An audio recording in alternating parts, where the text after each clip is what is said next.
I must say it's a very special moment for me. I graduated from this college in 2004 in mathematics honors, and it's almost after 20 years that I'm entering this college back. So it's an important moment.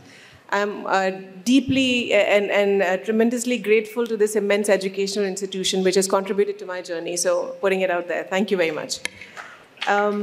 Friends, the topic of today, LiFE and the SDGs and its interlinkages, is indeed very pertinent to the most important global challenges that the world is facing. I have a presentation for you, and just as an indicative approach to these things, I'll take you from one slide to the other. But first, I would start with delineating how the linkages between Sustainable Development Goals and SDGs are fundamental to what we are doing in the G20 process and what the world needs today. Next slide, please. So, just a little word on G20, especially from a development perspective to all of you. You have been attending this event and hearing different perspectives, but what is it really that the G20 is called for and is special about G20 as regards the agenda that it takes forward? There are, as the previous speakers also spoke, institutions which look at security issues, the institutions which look at broader issues with participation of all countries. But here we have 20 most powerful, important, economically significant countries coming together and really trying to find consensus and giving that political energy and momentum to the most important economic development and financial issues of the world, where they can find common ground. So in this environment and in this time where the world is really facing challenges, the SDG agenda is going behind, India takes over the G20 presidency and is attempting to give a special direction to the work of the G20 process, which really has been going on for several years. The moment we start our presidency, we convene under the leadership of Prime Minister Modi, a voice of the Global South Summit. We hear from the Global South countries who might not be represented in the G20 process about what really are their challenges and what are the solutions that they seek that G20 should be mobilizing. So really, I think from this perspective of hearing from the ground, what did we learn and what is it that we are aiming to do? The Prime Minister chose this very telling and important priority, which I think I would speak of in the context of how it is much beyond the slogan that we have been hearing about Vasudhaiv Kutumbakam, which is very philosophical, but at the same time, the theme of one earth, one family, one future also is a very practical blueprint. It gives us an idea of how and in which direction and in what manner we should be going forward. So really looking at one earth, and I think this is where we come to the very basics of the SDGs agenda, where the most important point for all of us to keep in mind is that no one should be left behind. And here we talk about those whose voices may not be represented in the forums that we are part of, such as G20 or other important forums that we are taking part of. And I think the most important here is indeed the nature. And I think when we are looking at starting from a perspective that we are all on this earth together, and we need to make the agenda, the plans, and the approaches for all of that. I think that's a very powerful starting point. One family, and I think this is also, very fundamental, especially in the way when we have to define the approach that we have to take and how we have to act on it. So I think, you young minds, and you must have read a lot in the international affairs in the last couple of years, the world has been divided in different degrees, and that we have been seeing. We understand the different parts of our global community coming from different directions, and are finding it hard to agree. The previous panels all spoke to it. But also, I think it's very fundamental that during the India's presidency, we have brought this very fundamental issue to the ground, that on the development agenda, on bringing the focus of what the most vulnerable need, we need to act together. We need to act as one family. And I think it is making that action tangible for the international organizations, for the international community, and for the G20 as it is where really the focus was put when we chose the very important part of our priority, that is one family, and that is how we will restore trust in multilateralism. One future, again, a very integrated plan that we need to have so starting as one earth, acting as one family, will create one future. So that's really, I think, was the vision that the Prime Minister had for what we need to do for our G20 presidency. Now, going to our theme today, next slide, please, which is the linkages between SDGs and LiFE. I think, in a while I'll explain how it's, and that linkage is fundamental to the theme that we have chosen.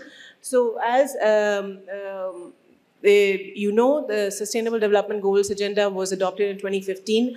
It was known for its universality, meaning that it has to be applicable, and these goals are there for everyone in the world, developing and developed countries together. In different degrees, but everyone has to go towards the Sustainable Development Goals. That was the fundamental difference of this vision, this agenda, in comparison to what the international agenda was before that. The indivisibility of SDGs, and I think this has also become even more important now, especially when we see that in actions where we are implementing the Sustainable Development Goals globally, how there have been tendencies to pick and choose the certain SDGs over the others, and the integrity of SDGs, which is really where the solidarity with those whose voices are not there is being put forward. So I think it's very important to also understand to all of you, and I want to say this, in India, we're a very vibrant country with a lot of ideas and a lot of action happening all around. The different challenges that the world and our country has faced over the last couple of years, COVID-19 pandemic and the disruptions in global economy, on the other hand, we have the resilience, and we have developed the resilience through our special work and characteristics. But there's a lot that the India needs to share with the rest of the world to enable that resilience to be developed in other countries. And that's why this G20 presidency of India is so fundamentally important in giving that direction. And that is the reason, next slide please, when the Prime Minister in COP26 in Glasgow launched the initiative of LiFE, where coming and rooted from a very, very individual and yet Indian ethos of how an individual can contribute to the climate action and act in harmony with nature, something that we in India know very well. We know it, I guess, to the level of our bones, how we are all connected to the nature. But I think it was important that this had to be taken up politically and scaled at a different level to be put forward as a very practical idea which can create a momentum for a response for climate action. Now here a little bit of context, and I think that's important. Some of you who are reading history or political science, you must know that never before in the world has any country developed without carbonizing. All the growth trajectories that we have seen in the world, the developed countries, those that we know, they've all polluted. And so what is being really asked of the developing countries, or what the developing countries are embarking on, is something that has never happened in the world ever. There is no development model which grows and does it in a decarbonized manner. So India might be one of the first countries to do that, and will lead the world into that path. But how is it that really it can happen without taking all stakeholders on board? And that's where I think the LiFE approach becomes very, very critical. So not only is that it is anchored in our theme, very fundamental to the idea of one Earth, that we are all, including the nature and the humans together, that we need to act as one family. It means each and every stakeholder needs to contribute to this process. Climate action cannot be only taken up at the level of governments, policymakers, or maybe a certain energy-intensive industries. It has to be everyone. And I think when we focus on action till the last mile, which is what really the LiFE as an idea proposes, it transforms completely the way we look at climate action. And I think you, as young people, will go out, in a couple of years in the world and will engage with policymakers, industrialists, regulators, entrepreneurs, and you will see that how to create an ecosystem which enables sustainability. Each and every member of the community, the global community, economic community, international community has to play a role. And I think that's where this idea is transformative, because this cannot, LiFE tells us, the idea of LiFE tells us that you cannot pursue climate action in silos with the development agenda. And I think this is something that is very important for us to bring back to these discussions. The LiFE discussions not only looks at the capacity of motivation of the individual, but at an international level also speaks of how do we produce sustainably, how do we create an ecosystem which enables those sustainable lifestyles over a long period of time. Next slide, please. So just and sustainable development goals in an interconnected manner, not acting in silos, can do for a powerful agenda for the world on green development, focusing on development but yet looking at it from the perspective of the climate resilience, the climate ambition part of our work. So what they are also working on in terms of bringing a very strong momentum in G20 is something which would be a pact at the level of leaders on green development, focusing on all of these issues, which will enable such actions in the developing countries all around the world. And I think this is really a proud moment for those of us engaged in this process, because we see how the solution to the Global South needs are indeed coming from the Global South itself. India is providing those solutions, whether it is with regard to the digital public infrastructure discussions or looking at climate action from a holistic all-stakeholder perspective. The solutions are really coming, and the direction that we are wanting to give to these discussions will really transform some of the work going on these very important challenges going forward. Next slide, please. Just one last slide, and I think this is what I would leave you with, as to what really one Earth, one family, and one future mean in tangible terms. And I think this is something that we all need to sit with, because these are important conversations that we are starting.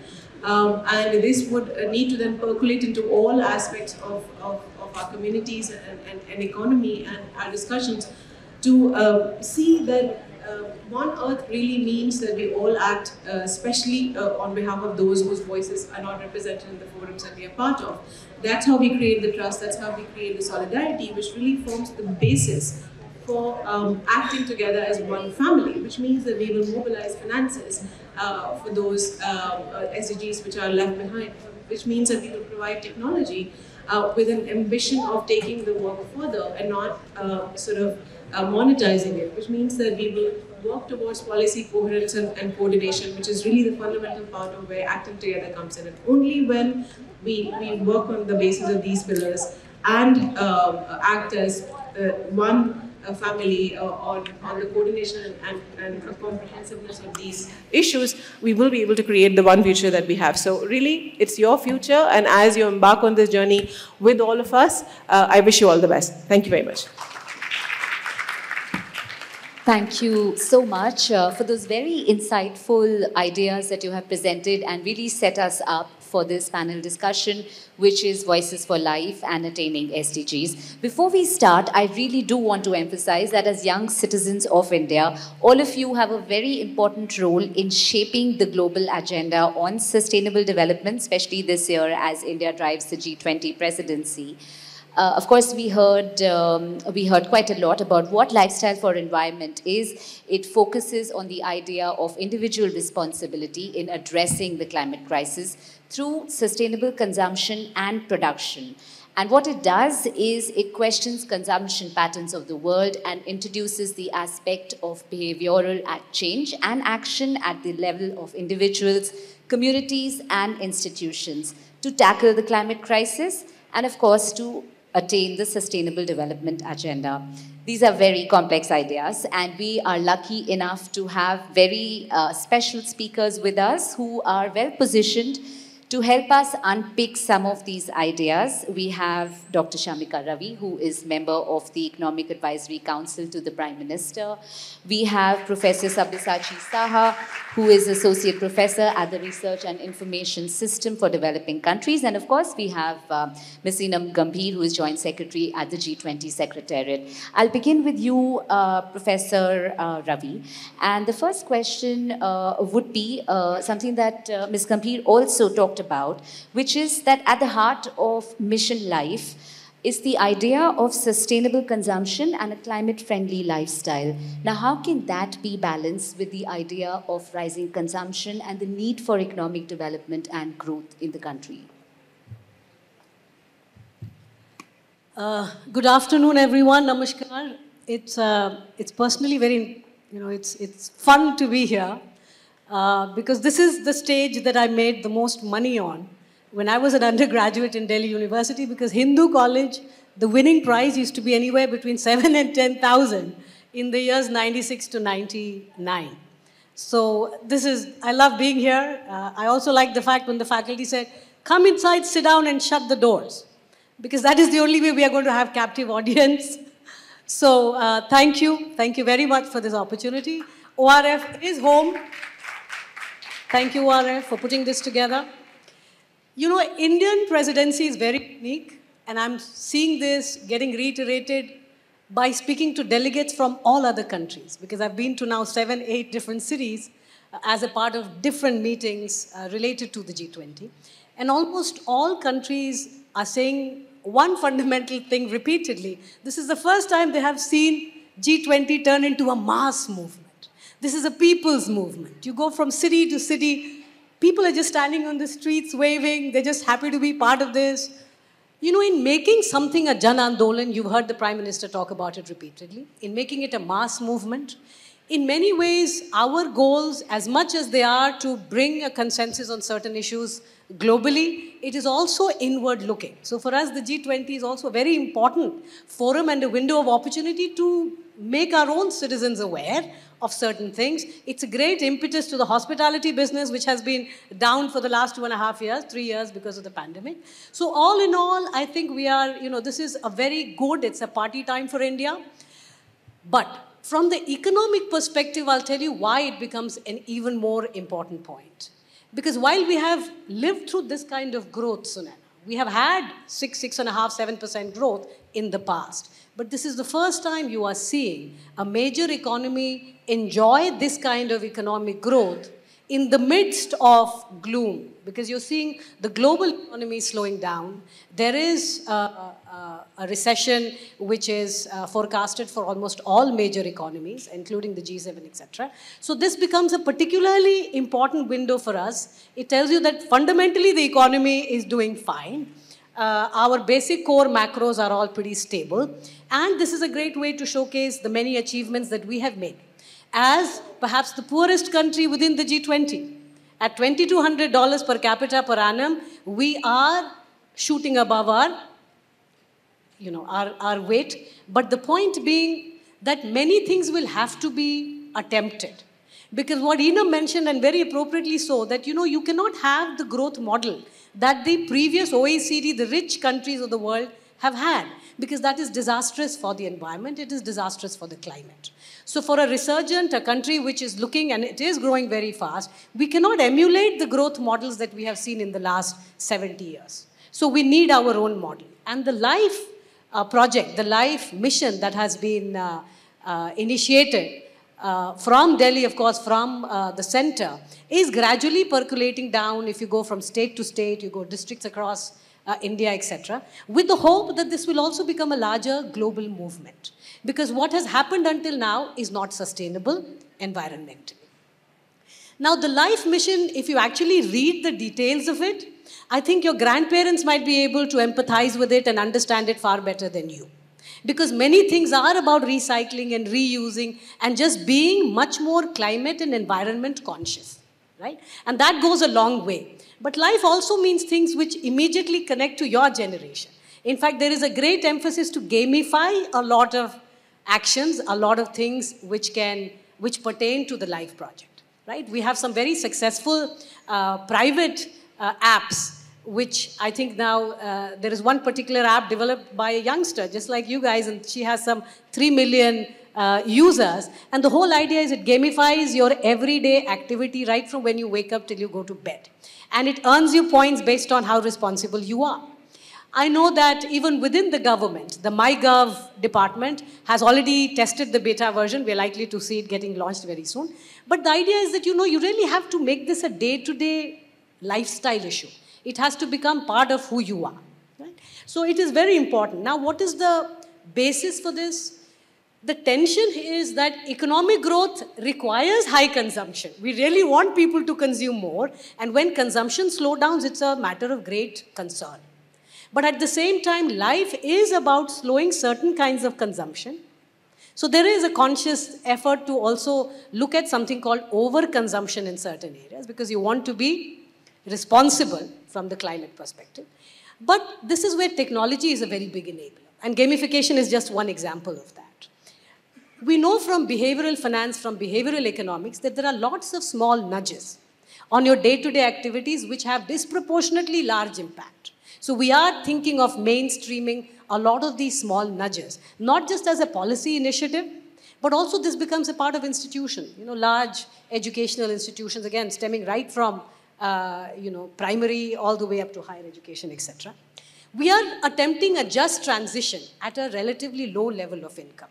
So this just transition towards green technology, the opportunity cost for a country of our level of income, we have just come out of poverty. For us, this is a much costlier exercise than it is for the developed countries. Now, in fact, at ORF, we are completing a survey of around 8,000 firms. We want to understand that beyond the policy, the Delhi level conversation, that we need to make a green transition and these are the things we want to do, what are individual firms doing? Individuals and households and citizens are one part of the story. Firms, industries are the second part of the story. We need individual firms to invest in carrying out this as well. And we know a lot of this is concentrated in around 5 or 6 states of the country. So we also have to think of how do we take this to the rest of the country. On the finance, perhaps I can come back in the next round. Thank you. And I'm also glad that you introduced the idea of technology playing an enabling role in achieving the missions of what LiFE is also thought of as. And perhaps we can return to that later in the discussion if we have time. But I'm now going to turn to you, Professor Saha, and ask you first why you think Mission LiFE is an important idea for these times. And also, given the audience that we have here, what do you think is the role of youth and educational institutions in implementing the goals of LiFE and also to promote sustainable development? I'm very honored to be part of this very, very distinguished panel. And thanks to ORF and Hindu College for this opportunity. We are discussing something that appears to be new, but may not be entirely new. So lifestyle for environment. So the literal meaning of it perhaps rings a bell to each one of us as to what we should be doing. And perhaps why India has chosen, first of all, the vision of the Prime Minister in terms of why LiFE should be a mass movement, why it should be a message to the world, why at this juncture, and of course, using this opportunity of the G20 presidency to forward this for a global consensus. So this conviction comes from what we have believed all along. So about the connect with the nature, the harmony with the nature, the trans-species connect. So if it is both philosophy and science, that life is a continuum. You just cannot break it, that humans are more important than anybody else on this planet. So the moment we realize the inherentness of Vasudhaiva Kutumbakam, family, world is one family, we perhaps start thinking what we need to do individually as well as collectively. Now, it appears, as I was telling you, it appears a new framework.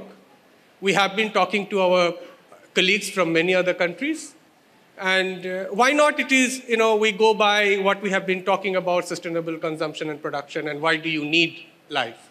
Why don't we promote whatever G20 has discussed so far in terms of circularity, circular carbon economy, financing for that, bit of nudging here and there, some production system changes, etc. But why LiFE? For me, to convince others as to what we should be doing on LiFE is to take them back and remind them of their commitments on the SDGs, which remains a very recognizable framework of global cooperation till this point. As Ms. Gambhir mentioned, there are certain good aspects about SDGs and the way it was conceptualized. Unlike the MDGs, it was not a donor-driven agenda and a framework.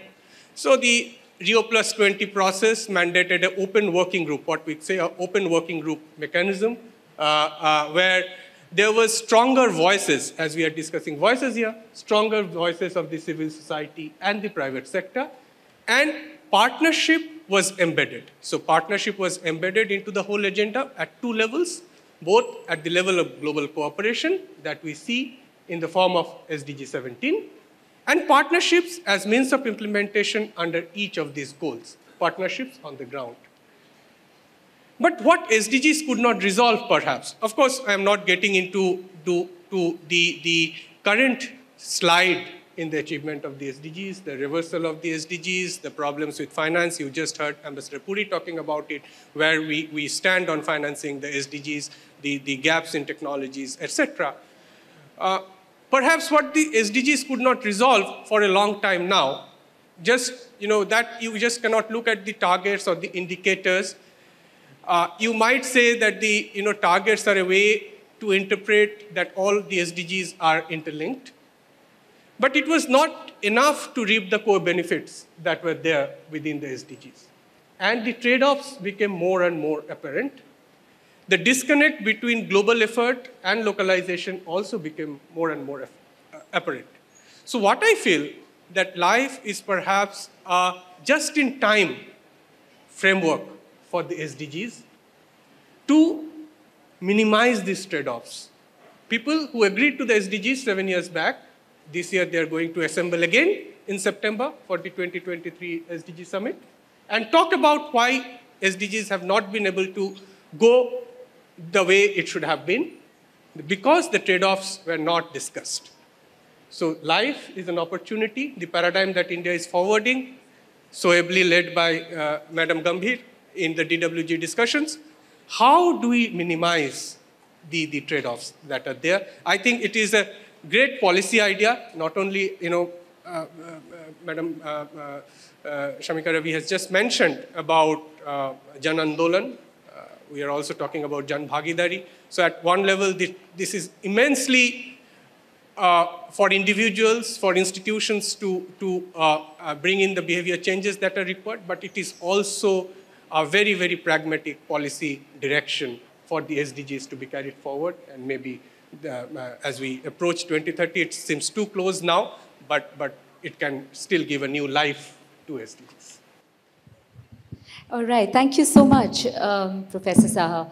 So you just emphasized the idea of partnerships in achieving this. I want to ask you, LiFE is envisioned, of course, as a global mass movement. How can we ensure that it is an idea that endures beyond India's G20 presidency and has longer-term impact? Thank you. Thank you for this question. I think it's a logical direction to take, especially starting from an individual action, an idea which has been projected as an individual action, then to look at its impact on the big agendas that we are grappling with, which is what does what is the impact on our vision on how to approach the climate agenda, how to approach SDGs, and I think that's when I would say even beyond a mass movement, really a paradigm shift in how we look at achieving those agendas is what we feel the LiFE has a potential to do. And I'll sort of add to what Shamika was mentioning, and also Professor Saha mentioned. So I think in a national context, in a local context, it's very easy to see or to envision it in community, in our houses, but then, when we take it to the industries or the ecosystems, it gets slightly more difficult. We take it, even more to a certain web of policies and regulations that may be needed, that need to interact with each other, that maybe the policymakers and regulators need to be engaged in. It becomes, more complex. And then, suddenly you take it to the international level, and there, you are looking at the discussions which are not new. We are talking about, discussions which have been imbued with this sense of that we need climate justice. We spoke about, those who polluted. There's a very strong sense in the developing countries, and always, whenever we have come to an international forum to discuss these issues, the idea that we have differentiated responsibilities, not only because we have development imperatives and development agendas to take care of, but also because the developing countries did not contribute to those emissions, which are now creating havoc in their own development agendas. Because in India we have seen that. But if you look at the experience of any of the small island developing country, Dominica, whose 95% of GDP was wiped out by a recent hurricane and storm and things like that, though they have not contributed to those challenges. So I think really it's this idea taken at the level of international discussions has to bring together the ideas of climate justice and the idea that really the consumption in some parts of the world will have to go up, because it is way on the other end of the spectrum. I mean, in some places we are talking about overconsumption. We all know the statistics of countries in which per capita consumption of energy is much higher than India or other developing countries. But there are certain countries or communities whose consumption is so low that it has to go up. It is in line with the idea that of human dignity that we all have to. So I think then the discussions come in about, okay, are we creating international organizations and institutions and which are cognizant of that reality and are responding to it? Because if we had a development model which was in which it was okay to carbonize and pollute, the international organizations know that. They know the GDP model that has existed. The cost to environment and how that is counted and not counted is not mainstreamed. That is a discussion that is very recently coming up in the international discussions, with the Secretary General bringing it up in the Our Common Agenda report and others. So I think some of these discussions we feel are have a great potential to change some of the ways we would look at it. How it will happen or what would it look like is a collective imagination exercise that we all need to do, because it's all about really creating a future which we are in the process of imagining and really working together. But I think it is very fundamental that those ideas come from a rootedness of the experience of developing countries, which is happening now, especially with India, and supported by the developing country Troika, Brazil and South Africa, pushing that idea forward. So yeah, I'll stop there. Thank you. I do want to open this discussion up to audience questions, and we're going to take 2 questions. So keep those ready. I'm going to come back in 2 minutes. I'll just turn quickly to Professor Ravi, because I know she wanted to interject. You mentioned that you wanted to talk about financing. Of course, please do. In fact, India's G20 presidency has put all its weight behind, or a lot of weight behind, the idea of climate financing. Right. Do you think there has been headway in it, or what are the impediments? I think we are. You see, there is a big gap between the pledge and the actual cash. And the problem there aren't just, it doesn't begin with the fact that the commitments aren't binding. So that is number one, that when a commitment is made, how binding is it and how do you enforce it? But there is also a genuine second side to it, which is we haven't developed the green finance lexicon enough. So what exactly is green finance? And how do you incentivize it through specific policy instruments? Then you have to look at the financial instruments which can make deployment of this kind of money feasible. So let me just give you an example of Madhya Pradesh. It is one of our poorest states. But a state like Madhya Pradesh has tremendous green coverage. And in the new paradigm that we are talking about, that green coverage is very valuable. So we cannot now look at GDP the way we have traditionally looked at GDP. We actually want to give a value to that green coverage because it's of great value. So now it is about, well, first of all, the districts have measured accurately what is the biodiversity, what is the green cover, etc. But now we want to be able to index this exactly to specific instruments and put a value and perhaps make it tradable. Right? So I think even at our level of GDP, we are building institutions, we are building the required building blocks, we are putting our energy into that. It's a very bottom-up approach. But we are building those institutions and those prerequisites which will help us even deploy so-called green finance. Social stock exchange, we are perhaps the second country in the world to actually have an entire institution which has been created at SEBI with the core agenda of helping raise money and deploy money for these kind of causes. Right? Thank you. Yeah. To take on the second question that Sunaina ji asked me about how educational institutions can come up to and address this challenge as well as this new paradigm.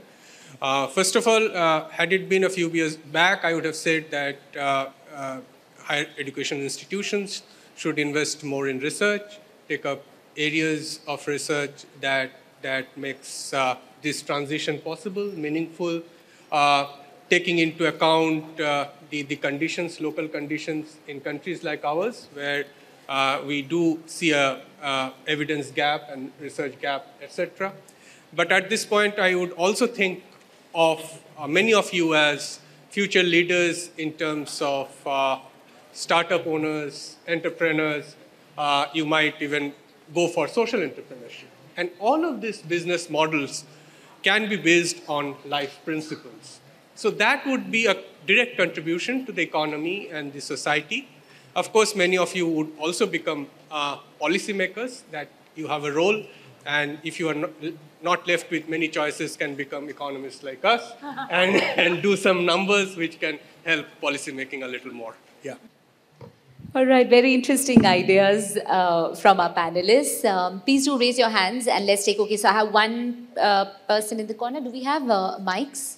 Greetings, everybody. Hello, panel. I'm Samapika from Kirorimal College, first year student.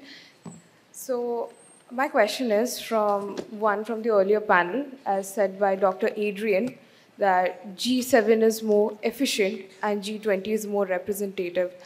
Panel, could you please highlight on this point of this efficiency part of G7 when devoid of being representative? Yeah, that's my question. Okay, let's hear the second question. Good afternoon, panel. Good afternoon, August gathering. Thank you for a very enriching session. I'm Asta Singh from Miranda House College, pursuing political science. We have talked about India's headstrong role in promoting sustainable growth agenda. But what has to essentially change in the political culture of the Indian civil society for this agenda to be truly collective and percolate down to the grassroots of the country? Okay, who's going to take the second question? Would you like to take a stab at it? And then maybe I can bring you in for the G7 question. Sure. Well, I actually did want to talk about the G7 because Adrian did lead the cats among the pigeons in some sense. Of course, they are more efficient. These are the richest economies in the world. That is what binds them together. But also remember, these are countries at war with each other. The progressive countries, or the so-called progressive countries today, are closing down nuclear plants and firing up thermal plants. And we are talking about emissions and what is it going to do to the future. So, of course, we know exactly what is happening, right? And the rest Eenam will educate you on. On the issue of SDGs, look, SDGs are not within the purview only of the government. It's very important for you to recognize this. Government is a very large part of the problem and the solution. But if you consider healthcare in particular, look, India is perhaps the reason why maternal mortality rate in the world has come down, right? Because, of course, we are a large contributor to it, or we were. But you are also at a time living, because you are having such tremendous real economic growth, today you have far fewer actually poor in terms of head count than smaller countries like Nigeria. So let's not discount the fact that economic growth by itself is also leading to attainment of a lot of our SDG goals. Right? Growth is powerful because it makes food available, clean water available, doctors available, many things that go towards it. But here we have had National Health Mission. State after state, we are implementing significant amount of resources and manpower within the government into highlighting. There's much more precision policy making now. The whole idea of aspirational districts, now we are going to aspirational blocks. It's because we are identifying that these are the SDGs that we are slacking on and we need to do these specific things. So you have to now move beyond national level conversation to not just state, but get down to districts to actually understand what is happening. And then you feel a lot more optimistic about the development. Thank you. Just take on the comments. Yeah. Thank you. No, just very quickly. I think, the question was very, very perceptive, but I would say that, we need to sort of go a little bit further in this query or inquiry, about efficiency versus non-efficiency. And, again, I think, and if we were to sort of target our inquiry about effectiveness, right? Like, what actually creates action, effective action on the ground, then I think our, inquiry would really change, because really, in a group where people, and again, some of the G7 countries may disagree and say, we disagree on a lot of things, which is true, but the amount of disagreement that the G7 has on issues like sustainable development goals, like how to fight climate, is much lesser than, what we see when we actually come into the G20. And frankly, the reality of the world is more representative. So unless we take all the voices on, a board when we are really looking at what action needs to be taken, we are not going to be effective on the ground. So it doesn't, frankly, matter, beyond a certain point, and an efficiency which does not, lead to effective action on the ground, because it has not effectively or adequately addressed those perspectives, of the rooted reality of the developing countries. I think, it would really not, in my view, create an effective action. And I think this is also, something. I'll give an example of what Mr. Saha was saying. We have been, for example, in the recent discussions have been speaking of, and Mr. Saha mentioned about the trade-offs, right, that became clear about as we were moving on in the SDG discussions. Now, when you bring it to an experience of a developed country, they'd be like, there are no trade-offs between climate and development. Well, because that, for them, it's in the past. For us, it's now. We are dealing with climate and development together. And again, more than India, a lot of other developing countries. So whenever there is a call for a certain, polluting plant to come down, there is a whole new stress on the system that is put, and I think needs, much more depth in the institutions and resilience of the country, to be born out to really deal with those transitions. So I think the reality of what the developing countries are facing on the ground is required in any decision making for it to be effective. I would just leave it at that. Thanks. Thank you. Any last word from you? Just to reiterate the point that we were mentioning about how to draw up a paradigm of a LiFE economy or a LiFE society, we need to set certain standards. And these standards can be worked backwards when we talk about conservation. It can be nature conservation, it can be any kind of conservation. We have to set standards on sufficiency, and something that is often misunderstood is localization. Localization needs to be promoted, but not at the cost of any partnership with any other country or trade flows or investment. Localization is about bringing down carbon footprint. The moment you go for local food systems, you naturally end up with lowering carbon footprint. So that is the paradigm of localization that we should be promoting, as, if we want to see some tangible outcome from LiFE. All right, perfect note to finish this on. Thank you so much to our panelists for taking our time for this discussion and for connecting G20 with the youth. Thank you to students for your interest in this, and thank you, of course, to Hindu College for organizing this.